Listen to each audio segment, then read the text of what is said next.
Bagaimana hukumnya gade sawah atau kendaraan? Boleh. Orang menggandekan sawah boleh. Menggandekan mobil juga boleh. Asalkan caranya benar. Nggak ada riba menggandekan sawah, nggak ada riba menggandekan mobil. Yang menjadi riba adalah cara pembayarannya. Baik begini. Saya punya sawah. Enggak, saya punya uang saja. Saya punya uang, Anda punya sawah. Lalu Anda perlu uang. Pinjam duit kepada saya, Buya, saya pinjam duit 50 juta. Baik. Saya pinjami 5 juta. Jaminannya apa, Pak? Jaminannya adalah sawah. Nah, jaminan namanya gade, rahan. Jadi gadenya adalah sawah. Nah, jaminan ini gunanya untuk apa?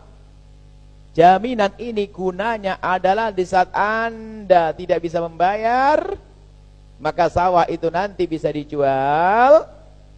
Saya tidak rugi. Saya ambil 50 juta, sisanya saya kembalikan kepada Anda. Gade itu seperti itu fungsinya. Jadi gade itu fungsinya adalah untuk dijadikan alat bayar utang jika ternyata nanti tidak bisa bayar utang. Sampai di situ. Kemudian yang salah itu bukan di sini, bukan dalam masalah gadenya. Yang salah begini. Saya yang minjamkan duit kepada Anda, gadenya adalah sawah. Yang dimaksud gade sawah itu sertifikatnya. Nanti bisa saya jual. Jualnya pun harus kesepakatan dengan Anda. Misalnya harganya 150, ya saya jual 150. Dan saya hanya boleh ngambil berapa? 50. Sebab dalam utang piutang nggak boleh kita nyiksa orang. Karena nilainya tolong menolong di dalamnya. Baik. Yang nggak boleh ini yang sering terjadi di kampung. Bagaimana? Saya minjemin duit kepada Anda 50 juta. Gadenya sawah. Sudah begitu apa? Sawahnya saya yang garap. Berarti saya bikin Anda nyungsep. Haram.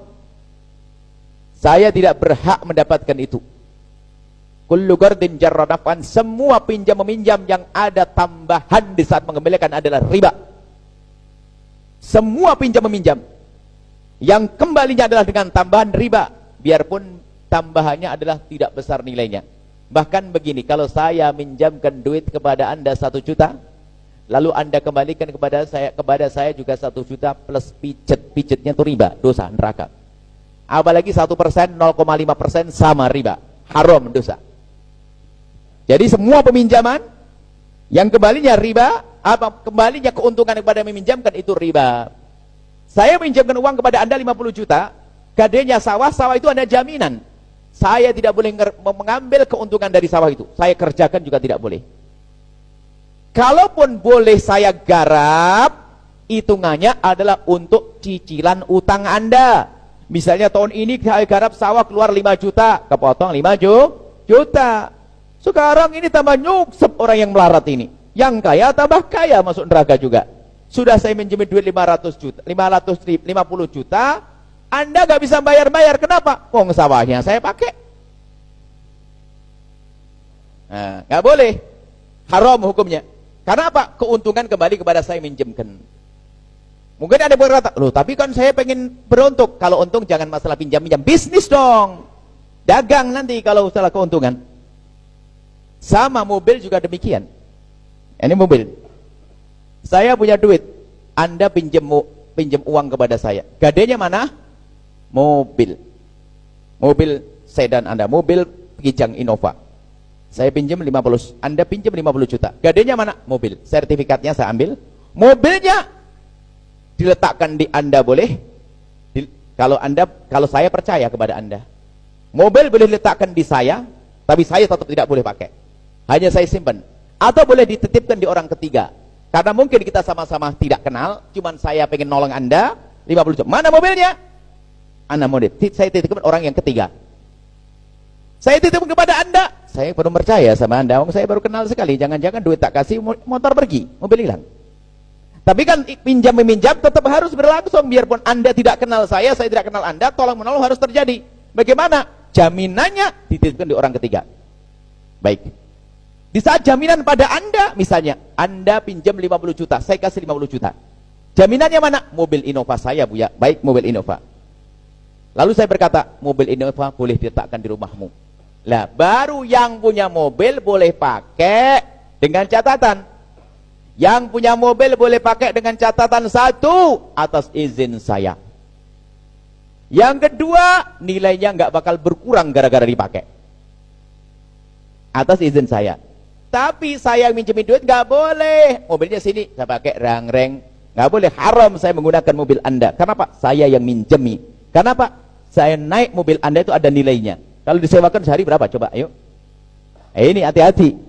Ini kebanyakan di kampung-kampung masalah menggantikan sawah, orang melarat tambah nyungsep karena sawahnya digarap sama si kaya yang minjemin duit.